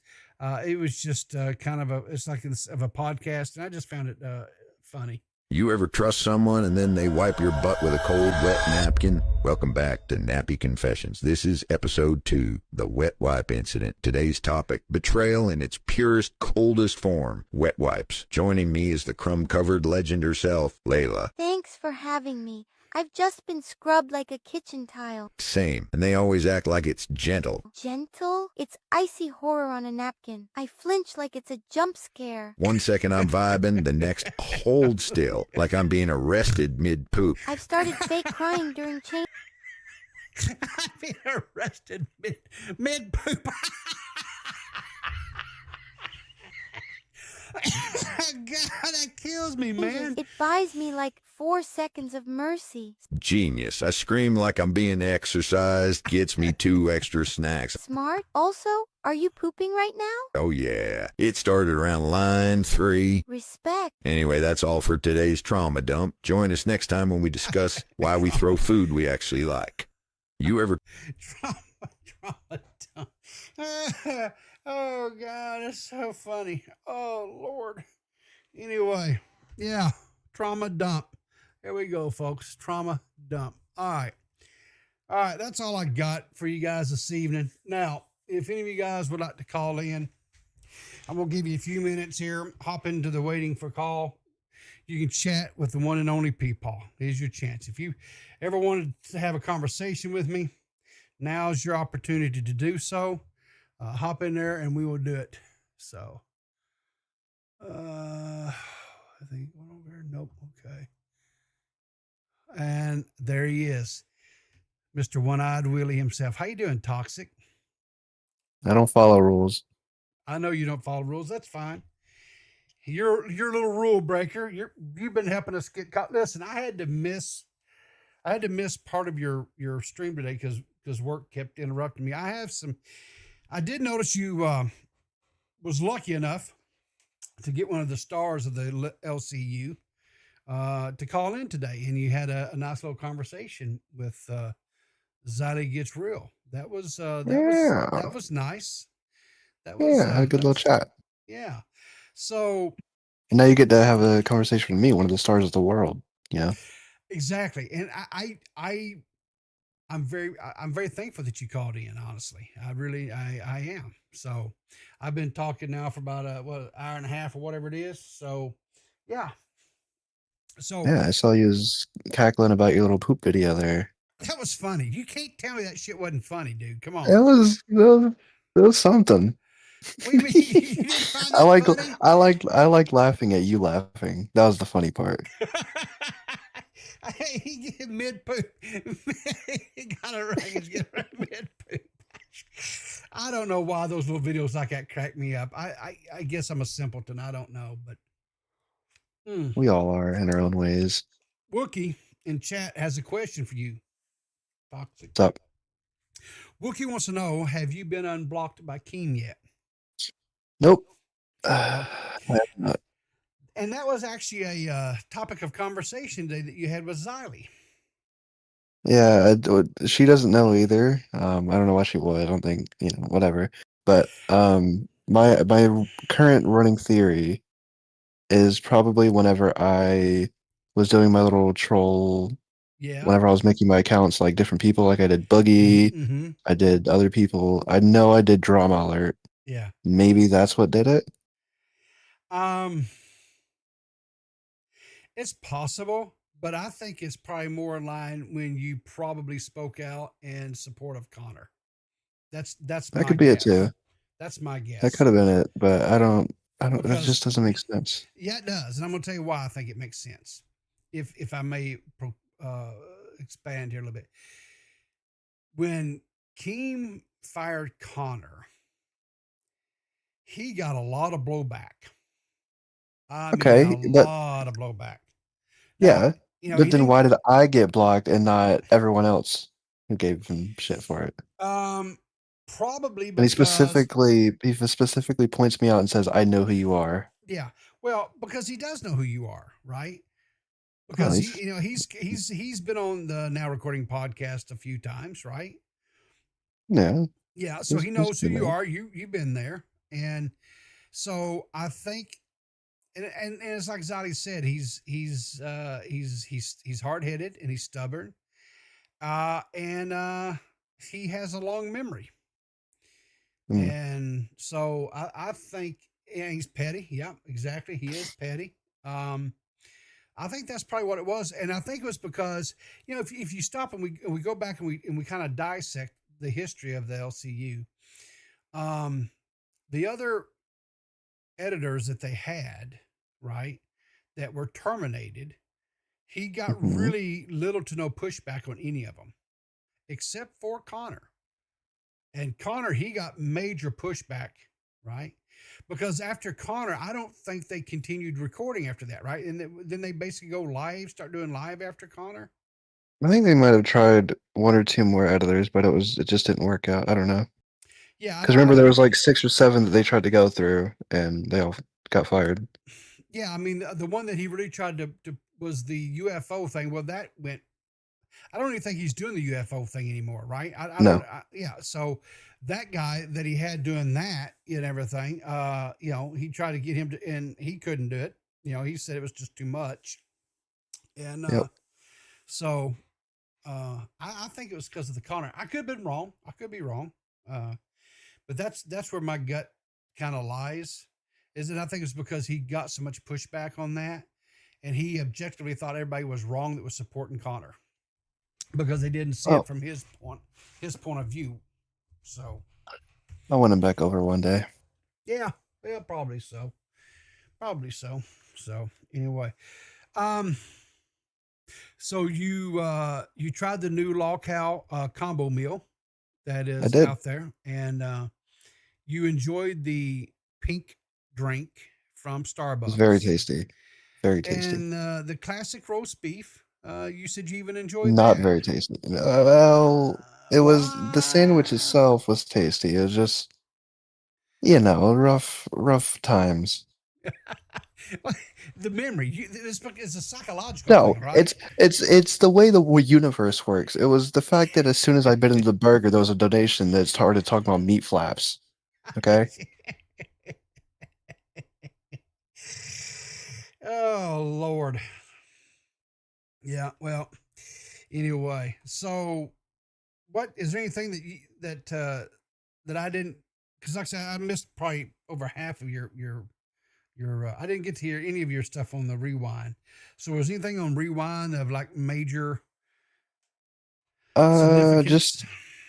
Just Savage, like thinking, attempting to dox Siley, I guess, kind of. Really?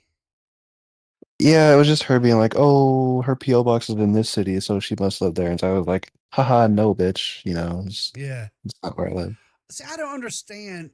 Of course, my stance has never changed on doxing is stupid and Yeah. it's horrible. I honestly, I know it's not a criminal act. It's not against the law to dox somebody. I'm hoping that one of these days maybe legislation will get passed where that will maybe get changed to where it is a criminal act to dox somebody. Yep. But yeah, I just here. The thing of it is she was that was a known part of her history, right? That's her doxing and going, IRL is something that she's. So I never understood why they brought her in. If somebody has that kind of Uh, baggage, you know what I'm saying? yeah. I don't know. I guess Keem said he thought he could help her change whatever to where she wouldn't do that anymore. But I guess whenever you see like someone going after Tina as hard as Savage did whenever Yeah, she first showed up, like that's content. sure. It was worth a shot, but it didn't work out. I'm all for content, and the LCU definitely produces a ton of content on a daily basis. So for people who then turn around and react to it, who cover it, who do recaps such as yourself, it's great, right? Because there's a never-ending supply of things to talk about. But I think you can provide content. I think you can provide entertainment without taking it, to IRL type, Yeah. But anyway, I don't know. So, now, I know one of the reasons it was given why she was terminated was because what happened at Fat Camp, right? So, my question is, why is it when YouTubers or content creators, because it'd be Twitch or whatever, why is it when they get together and they group up, why is there always some sort of just crazy and or sometimes degenerate crap that just occurs? Why do you think that is? It's just high school parties all over again. Shit always goes down, and it's always crazy. Everyone gets together, and Yeah. bad things happen. Yeah, but these are not high school kids. These are people like in their 30s and 40s, or I don't know how old Savage is. She's probably in her 50s. She's 49. Yeah, so you don't act that way. Come on. Yeah. So You're right, but it's just the type of she's also like white trash too. Yeah, well, so let me ask you a question. I've noticed on the last several Queens stream, there's been a person missing off that show. Mike? What? Huh? So Mike? Yeah. So is he Yeah, gone? he's laying low right now because of like lawyer stuff and all the domestic violence stuff.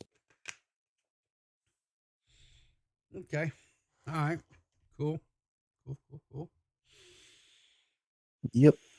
I don't really know too much about it aside from, Yeah. what most people know. Well, so what else have you got going on? What else have you got coming up? Not too much, just mostly local stuff. Trying to do 14 streams this month, which doesn't sound like a lot, but it's also like basically every other day. Sure. That's kind of my goal for the month. Other than that, though, not a whole lot. Just hanging out. Some wrestling stuff going on. Got to keep up with wrestling at all times. Yeah. Falling asleep. JFA. JFA wakes up every time he hears my voice. I think JFA has a crush on you, man. He's been around for a while. He follows everything I do, honestly. So I think he may be a little bit obsessed with you, as they say. it might be. So what do you think about this new Pope that was elected? Any thoughts on that? He's American. Yeah. The very first American Pope. I think It's that's pretty kind of cool. snazzy. I think that's kind of cool. What do you think? What was the last Pope? We mean, what was the last Pope? What was the last Pope? As far as nationality? Yeah. Hang on, let's see. Okay. It is a little funny that the first Pope is American after Trump said he wanted to be Pope. Yeah, well. Let's see. I'm looking here. I'm not. Let's see what Wikipedia says here. Because I don't know. I'm not Catholic, so that's not something that I follow. Like Me either. I didn't even know they could be American. I don't know how the Pope is chosen. So Pope Francis, who's the one who just passed away. Yeah. He was an Argentine citizen. Said he was the first pope born outside of Europe since Gregory III, and the first from the Americas. First pope from Argentina is first from South America, and the first from the Southern Hemisphere. So there you go. Interesting. Do you know how the Pope is chosen? Well, the Cardinals, the Cardinals, they they have a what they call a conclave, I think it's called, and they basically are sequestered away. And I know one of the things that they were talking about in the media, I thought was kind of funny, was they all mobile devices, cellular devices and stuff was confiscated from them, right? And they kept referring to it as their words, guys, not mine, was they were saying that they were raw dogging, which I guess is a new term to basically mean that is for when people go without technology for a period of time.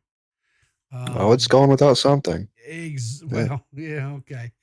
But anyway, they have a gathering. The Cardinals gather together and they vote, and I'm sure they have discussions, debates, fights, whatever, and they vote, and then they until they come up with I don't know if it's has to be a unanimous decision, or if it is like a majority, or like a 2/3 majority, or something. I don't know what the requirements are, but anyway, but yeah. Nope. So what do you got going on? What have I got going on? Well, rumor has it that I'm starting up a new little thing with somebody that I'm not going to get too much into, but but it's going to be a new little, I guess, show here on my channel. I guess maybe, I don't know where it's going to go, but anyway, I was asked to do a show with somebody, and I'm going to do it. I'm supposed to, and I don't know what happened to this, but I was supposed to start doing streams with Gigi on her channel. Yeah, it's supposed to be the local universe thing that we're building. Yeah. Right. Well, she had came at me, but then you started wanting to do this local universe thing. So I don't know if it's going to be moved over there, whatever. That's totally in Gigi's court. I'm joking. I don't. No. I'm not joking. That's completely and totally in her court, and she's going to have to. She has to do. I just show up. I'm not.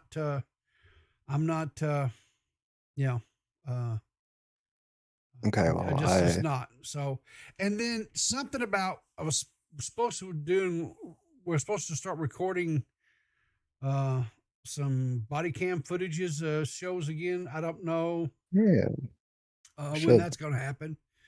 I know this weekend's not, because of course Sunday is Mother's Day.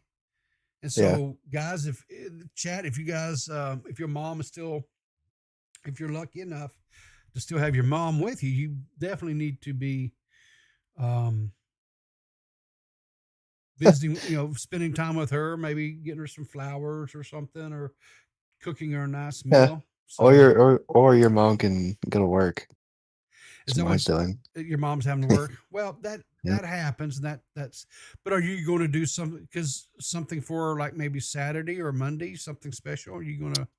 I know you can't cook. I know you can't cook, but I'll probably see if she wants to go to dinner or something. Take her out to dinner. There you go. Yeah. Are you going to splurge like someplace nice, or are you going to just take her to like Popeye's Chicken or something? I think we might, because sometimes for like certain, like I think we did it one year for Thanksgiving or just special occasions. We'll go to Cracker Barrel. I might, because we were talking about Cracker Barrel the other day. It's kind of a splurge. It's pretty expensive these days. Any restaurant is expensive anymore, man. I went to Chili's the other day for someone's graduation. It was fucking $20-something for like something small. Yeah. Just you, right? Yeah. So like, even if you go to like a fast food, like you go to like Burger King or something, get a Whopper and and a fries and a drink, you're looking at like almost $15, for a burger and fries. I mean, it's insane. I know I ordered it, but that stupid roast beef, those little classic roast beefs used to be like 99 cents, right? Yeah, like a buck. Yeah, like a buck. Yeah. Yeah, like in the late 2000s. Okay. And then I look on the app because I was ordering it. It was $5 and something. I'm like, what? It wasn't even the combo. They used to have a deal where you could do 5 for $5. right? You get 5 of those little roast beef Oh, sandwiches for $5, right? that's a good deal. Yeah, and let's be honest, those little regular roast beef sandwiches, they don't have a whole lot there. No. So a grown young man such as yourself probably could eat a couple of them and not bat an Oh eye. yeah. So you could have a couple of them and then put them in the fridge, and then you could heat them up the next day and have lunch or something. You know what I'm saying? But That's what I used to do with Taco Bell. I used to have those Frito burritos. Yeah. And they were like 99 cents too, and I would get Yep. like 15 of them and throw some in the freezer. Sure, They're so and then, good. and then you just nuke them, and then you got a Yeah. Frito burrito. Yeah, I understand. Yeah, now So it's good. it's so stinking expensive anymore. I mean, it's just I went out to dinner tonight with the mighty Miss Riv, and I don't know how much because she paid, so I don't know how much it was, but we just had appetizers for, like, I had nacho, not like they have the little nacho appetizers. I had the nacho appetizers in mine. I just had beans. I just hadn't put refried beans in it, so it's just beans and chips. And Sometimes it's all you need. There's a that's place all I wanted. in Yeah. you've heard me talk about it sometimes, but Yeah. whenever I go to Orlando, there's a place I like to go to. Yeah. They have really good shrimp nachos. Oh my Sure. God. Sure. And it's an appetizer, so they Yeah. give you a good bit. So Well, yeah, this was more than enough, and then of course I had a big, huge freaking Modelo beer. I mean, the thing was honking huge. So, but that was good. So, anyway. Yeah. Well, Toxic, it doesn't look like anybody else wants to call and talk to me tonight. So, I think I'm gonna wrap it up. all right. Sorry for stealing all the spotlight. No, you're fine. So, K Huck said she had Mexican food tonight too. They took her out for Mother's Day early. So Nice. That's awesome. I'm glad you guys had a good time. So Maybe I'll go to Mexico. Everyone's going to Mexican. Maybe I'll go get some Mexican food. There you someday. you haven't ate supper? It's like 10 No, o'clock. I'm talking about where Sunday. you're at. Sunday. Oh, Sunday. Yeah, go get you some. Let's see who's streaming. Who could I? Well, Kyle, Nobody would rewind. nobody would believe me if I told him now recording was supposed to go live. Yeah.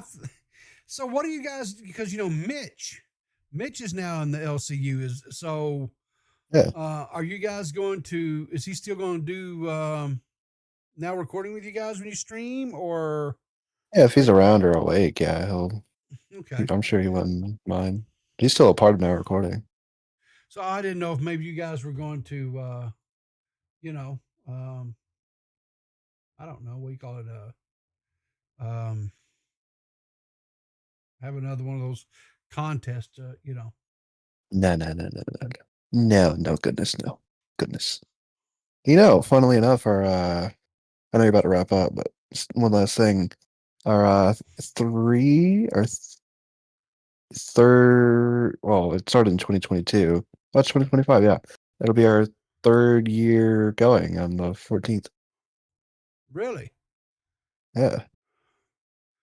It's crazy. Well, you guys, I don't know. Yeah, you guys probably, I'd say you outlasted Clear as Mud. Hold on. Because I think. 1 second. Okay, go ahead. Let's see here. Did that come through on stream? No. Oh, my noise suppression ruined it. Oh. Yeah, I farted into my mic. Oh, Sorry. that's awesome. Thanks so much. I appreciate that. I know you care when you do that, so. I do care. Yeah. All right. Well, all right. So, guys, we can raid into, looks like, I guess we'll just raid into rewind. Let's go. There we go. We'll raid into rewind. All right, guys. Thanks for all the donations. Thanks for hanging out with me this evening. We're gonna go into rewind. So anyway, you guys have a wonderful evening. Toxic, thanks for calling in. Appreciate you, buddy. Until next time, guys, remember to keep your powder dry and we'll see you in the funny papers.